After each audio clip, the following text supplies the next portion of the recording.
Hej alle sammen, nu er det blevet torsdag, og jeg skal jo have fundet ud af, hvem af jer, der har vundet en tur til Fårup Sommerland. Der er rigtig mange, der har været med.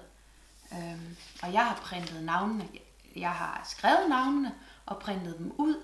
Og alle dem her, alle jer, har deltaget. Det jeg vil gøre, det er, at jeg har en skål. Jeg har 3 sedler med navne. Og jeg har en saks. Jeg vil klippe, så godt som jeg nu kan, med min hånd, alle navnene ud.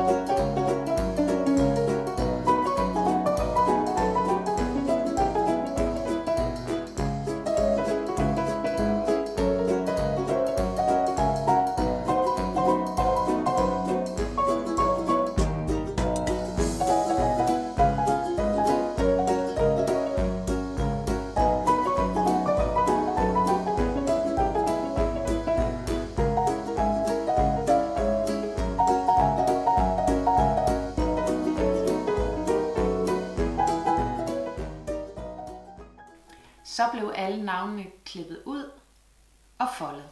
Til sidst med Peters hjælp. Og nu skal jeg finde en vinder. Så jeg holder mig lige for øjnene og roder rundt. Nu ved I, jeg snyder ikke. Jeg trækker et navn. Jeg holder mig stadigvæk for øjnene, fordi jeg er lige så spændt som jer. Vinderen af en tur til Fårup Sommerland for 5 blev Louise Langhoff Olsen. Og hun er her. Tillykke, Louise.